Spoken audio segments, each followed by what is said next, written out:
नमस्कार, मैं हूं संजय शर्मा। आप देख रहे हैं 4 PM न्यूज नेटवर्क। जिस तरह मई में मौसम बदल रहा है, उसी तरह देश की राजनीति बदल रही है। मई का महीना जब बहुत गर्मी आ रहा है, लेकिन लखनऊ, दिल्ली में बारिश हो रही है। लोग कह रहे हैं कि कभी सुना नहीं था कि मई के महीने में एसी बंद करना पड़ रहा हो, एसी चलाने की हिम्मत नहीं हो रही हो, पंखा बंद करना पड़ रहा हो। इसी तरह किसी ने सोचा नहीं था कि देश की राजनीति में जब लोकसभा चुनाव में सिर्फ 1 साल बचेगा, तब साहेब इतने परेशान हो जाएंगे। साहेब की राजनीति की जो चौसर बिछी है, शतरंज बिछी है, उसके प्यादे ऐसे उल्टे पुल्टे होने लगेंगे। कुछ कुछ महीने पहले बिहार से उठी चिंगारी ने पूरे देश की तस्वीर बदल दी है। मुझे याद है कि मैं अगर लगभग 1 साल पहले का जिक्र करूं, मैं अपने किसी मित्र से बात करता था, वो मुझसे पूछते थे कि 2024 में क्या होगा। तो मैं कहता था कि मुकाबला होगा, तो वो हंसते थे लोग। बोले क्या बात कर रहे हैं, मोदी के मुकाबले में कौन है, कौन मुकाबला करेगा, क्या संभव है कोई मुकाबला कर पाए। अंदर से मुझे भी लगता था क्योंकि मैं जिधर बात करूं उधर एक ही सवाल, मोदी के मुकाबले में कौन है।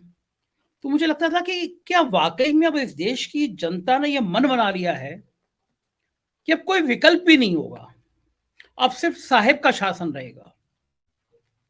फिर मुझसे लोग ये कहते थे कि इस बार अगर साहब आएंगे तो देख लेना, देश का संविधान ही बदल दिया जाएगा, साहेब राष्ट्रपति हो जाएंगे, सारी शक्तियां राष्ट्रपति में निहित हो जाएंगी। ये बातें मैं इंटेलेक्चुअल लोगों की कर रहा हूं, कोई ऐसे लोगों की नहीं कर रहा हूं जिनको बहुत कम नॉलेज हो।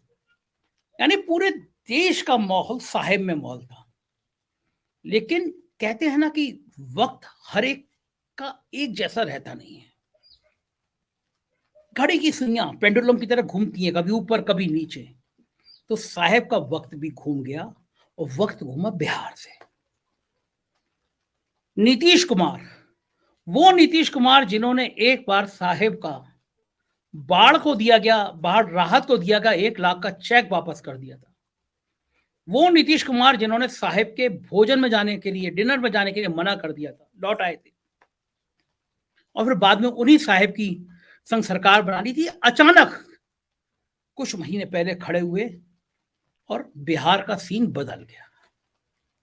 राजनीति में चाणक्य कहे जाते हैं अमित शाह ने एक बार कहा था कि बिहार में 3 बड़ी ताकतें हैं, लालू यादव मतलब राष्ट्रीय जनता दल, नीतीश बाबू और भारतीय जनता पार्टी।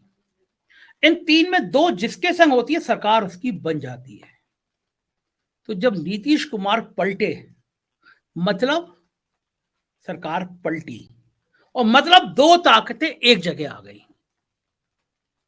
तो जाहिर है भारतीय जनता पार्टी का गणित गड़बड़ा गया, साहेब का गणित गड़बड़ाया। उसके बाद साहेब ने ऑपरेशन लोटस के जरिए सब कुछ तहस नहस कर देने वाले स्टाइल में ऑपरेशन गुवाहाटी चलाया। महाराष्ट्र की सरकार गिर गई। साहेब को लगा कि उत्तर प्रदेश के बाद सबसे ज्यादा सीटें देने वाला जो राज्य है वो महाराष्ट्र है। ये लगा कि महाराष्ट्र में हमारी सरकार बन गई तो इस बार फिर पिछली तरह सीटें बम आएंगी, 25 सीटें आ जाएंगी। लेकिन साहेब को अंदाजा नहीं था, साहेब को कल्पना नहीं थी कि महाराष्ट्र की जनता का गुस्सा बढ़ गया है। महाराष्ट्र के जनता की सहानुभूति अब उद्धव ठाकरे के साथ हो गई है। महाराष्ट्र के लोगों को लग रहा है कि गुजरात चुनाव जीतने के लिए महाराष्ट्र में लगने वाले सारे बड़े उद्योग महाराष्ट्र से उठा के गुजरात भेज दिए गए। हजारों रोजगार के जो साधन उपलब्ध हो सकते थे महाराष्ट्र में, वो गुजरात चले गए। जीएसटी का सारा पैसा गुजरात चला गया और लोगों की सहानुभूति एकनाथ शिंदे के साथ नहीं, उद्धव के साथ हो गई। और इस बीच में कर्नाटक चुनाव ने साहेब के पसीने छुड़ा दिए। कर्नाटक में गया था, मैं रहा बेंगलुरु उसके आसपास के इलाकों में। 40% कमीशन, 40% कमीशन की सरकार, यह जुमला गांव गांव, शहर शहर, मोहल्ले मोहल्ले में बोले जाने लगा। मैं हैरान था कि बीजेपी के साहेब, वो बड़े साहेब, ये कर क्या रहे थे।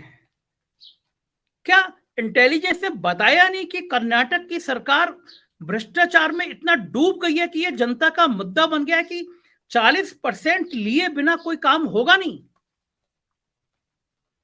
और कर्नाटक पे बीएल संतोष और येदियुरप्पा, इनकी लड़ाइयां, इनके शीत युद्ध ने बीजेपी का बंटाधार कर दिया। जिन येदियुरप्पा को किनारे कर दिया गया था, साइड कर दिया गया था, बात नहीं होती थी, मैंने प्रधानमंत्री को इतना झुक के किसी का अभिवादन करते हुए नहीं देखा जितना प्रधानमंत्री येदियुरप्पा के सामने कमर झुका के अभिवादन कर रहे थे। साहब को समझ में आ गया कि दक्षिण में जो एंट्री कराई थी येदियुरप्पा ने, दक्षिण में भारतीय जनता पार्टी की जो शुरुआत कराई थी येदियुरप्पा ने, अगर येदियुरप्पा नाराज हुए तो हमारा सारा गणित गायब। और येदियुरप्पा बताया जाता है आखिर तक खुश नहीं हुए। बेटे का टिकट, येदियुरप्पा को सलाम करना, उनके फोटो लगाना। मैं भारतीय जनता पार्टी के ऑफिस में गया बेंगलुरु में, तो मुझे लगा कि घुसते अमित शाह की फोटो होगी, जेपी नड्डा की होगी, बड़ी सी मोदी जी की होगी, लेकिन सबसे बड़ी फोटो येदियुरप्पा की लगी थी। लेकिन कहा जाता है ना, अब पछताए होत क्या जब चिड़िया चुग गई खेत।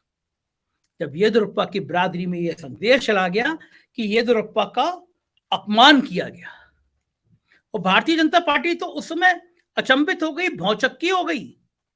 जब उनके मुख्यमंत्री रहे शेट्टी साहब, बीजेपी छोड़कर कांग्रेस में चले गए, तब साहब को समझ में आया कि अब क्या करें।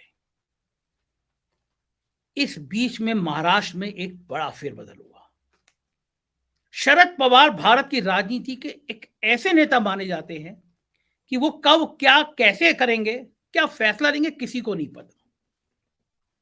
अडानी साहब के साथ शरद पवार की 2 लंबी मीटिंग हुई, जिसकी चर्चा हर जगह हुई। उसके बाद एक बयान आया शरद पवार का कि रोटी को पलट देना चाहिए वरना रोटी जल जाती है। और फिर मीटिंग बुलाई गई। मीटिंग में शरद पवार ने कहा कि मेरी उम्र ज्यादा हो गई है, अब मैं एनसीपी का अध्यक्ष पद छोड़ता हूं। भारतीय जनता पार्टी में खुशी की लहर दौड़ गई और एकनाथ शिंदे का तापमान गिर गया, ब्लड प्रेशर गिर गया। एकनाथ शिंदे के पसीने उड़ गए। उनको लगा कि मैं ना घर का रहा ना मैं घाट का रहा। एकनाथ शिंदे के संग गए विधायकों का जीतने का सपना शायद इस बार सपना ही रह जाए, विधायक ही भी ना रहे। बीएमसी के चुनाव कराने की हिम्मत नहीं पड़ रही है। तब लोगों ने कहानी करी और गोदी मीडिया के नोएडा के एंकर और एंकरनियां नाचने लगे कि अब तो शरद पवार बीजेपी में आ जाएंगे। लेकिन कहा जाता है शरद पवार का अगला कदम क्या होगा ये उनकी परछाई को भी नहीं पता होता। शरद पवार कौन सा खेल खेलने जा रहे हैं ये इसका अंदाजा किसी को नहीं हो सकता। लोग कह रहे हैं कि अजीत पवार की महत्वाकांक्षाएं बढ़ रही थी और अजीत पवार और शरद पवार की बेटी सुप्रिया के बीच में मतभेद और सत्ता के उत्तराधिकार की लड़ाई बढ़ रही थी। कुछ लोगों का मानना है कि शरद पवार का ये बहुत शानदार स्ट्रोक था। उन्होंने इस्तीफा देकर अपना एक बड़ा कद किया है और एक झटके से अजीत पवार की बगावत, अजीत पवार की महत्वाकांक्षा, इन सब पे विराम लगाए। कमेटी बना दी है कि भाई कमेटी तय करेगी कि एनसीपी का अगला अध्यक्ष कौन होगा। और जो लोग शरद पवार को जानते हैं वो जानते हैं कि महाराष्ट्र का मुस्लिम तबका भी बहुत बड़ी संख्या में शरद पवार के साथ जुड़ा हुआ है। तो वो लोग ये भी जानते हैं कि शरद पवार उस मुस्लिम तबके को नाराज नहीं करेंगे। तो फिर शरद पवार करेंगे तो क्या करेंगे? सिर्फ कुछ ही दिनों में सुप्रीम कोर्ट से फैसला आना है। 16 विधायकों की अयोग्यता योग्यता इन सब पे फैसला आना है। महाराष्ट्र में एक बड़ा खेला फिर हो सकता है। साहिब परेशान है कि लगातार राज्यों से ऐसी खबरें आ रही हैं, बिहार, बंगाल, महाराष्ट्र, कर्नाटक, ये खबरें साहिब की नींद उड़ा रही हैं। एक खबर उत्तर प्रदेश से भी है कि दिल्ली ने जिस तरह योगी आदित्यनाथ को परेशान किया, तो योगी आदित्यनाथ के लिए भी बेहतर यह होगा कि सरकार, बीजेपी की सरकार, 2024 की सरकार अगर बने तो सीटें 250 से नीचे रहे, क्योंकि अगर सीटें फिर 300 से ऊपर हुई तो योगी आदित्यनाथ का सिंहासन डोल जाएगा। और 2050 से कम अगर सीटें रहती हैं, गठबंधन की सरकार बनती है, तो फिर 2029 में योगी आदित्यनाथ के लिए एक बड़ी संभावनाओं का दौर खुलेगा। कर्नाटक खत्म होगा नहीं कि फिर और राज्यों में चुनाव है। तेलंगाना में लाख कोशिश कर ली, लेकिन केसीआर बड़े मजे हुए नेता हैं। उन्होंने वहां पार्टी के प्रदेश अध्यक्ष को ही नकली पेपर लीक इन सब कांड में जेल भिजवा दिया। कर्नाटक में हर दांव आजमा रहे हैं साहब। कांग्रेस ने कहा हम बजरंग दल को प्रतिबंधित करेंगे। साहब ने कहा देखिए बजरंग बली को प्रतिबंधित करने वाली बात कर रहे हैं, पहले राम को करते थे। वो चाह रहे हैं कि जनता को किसी तरह गुमराह कर दो, उनको राम और बजरंग बली में गिरा दो। बयान भाषण क्यों हो रहे प्रधानमंत्री को? आंखों में आंसू लाके कह रहे हैं इन्होंने मुझे 91 बार गाली दी। कांग्रेस मजाक उड़ा रही कि लोग 92 हो गई।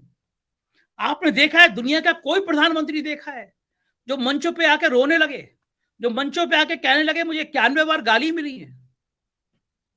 लोग पूछ रहे हैं आप ऐसा काम कर क्यों रहे हैं? लोग आपको गाली दे रहे हैं, आप ऐसा काम ही मत करिए। और चुनाव का मुद्दा क्या ये होगा कि आपने मुझे 91 बार गाली दे दी, मुझे रोना आ गया?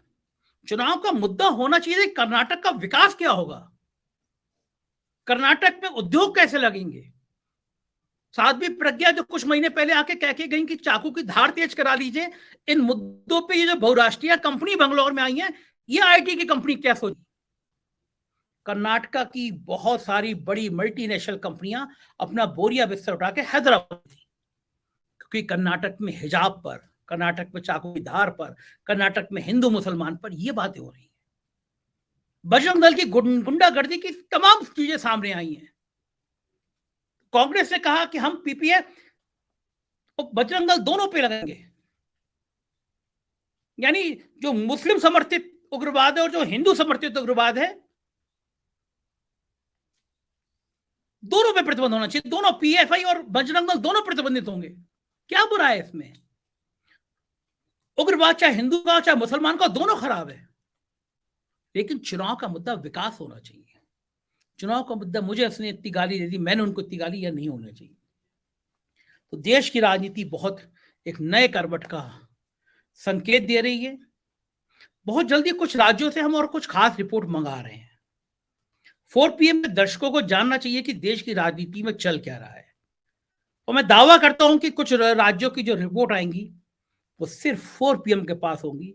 आप देखते रहिए 4 PM। एक रिक्वेस्ट आपसे है, इस वीडियो के नीचे एक फॉर्म है, अगर आप हमारी मेंबरशिप लेंगे, हमें सपोर्ट करेंगे तो हम आपके आभारी होंगे। शुक्रिया, थैंक यू।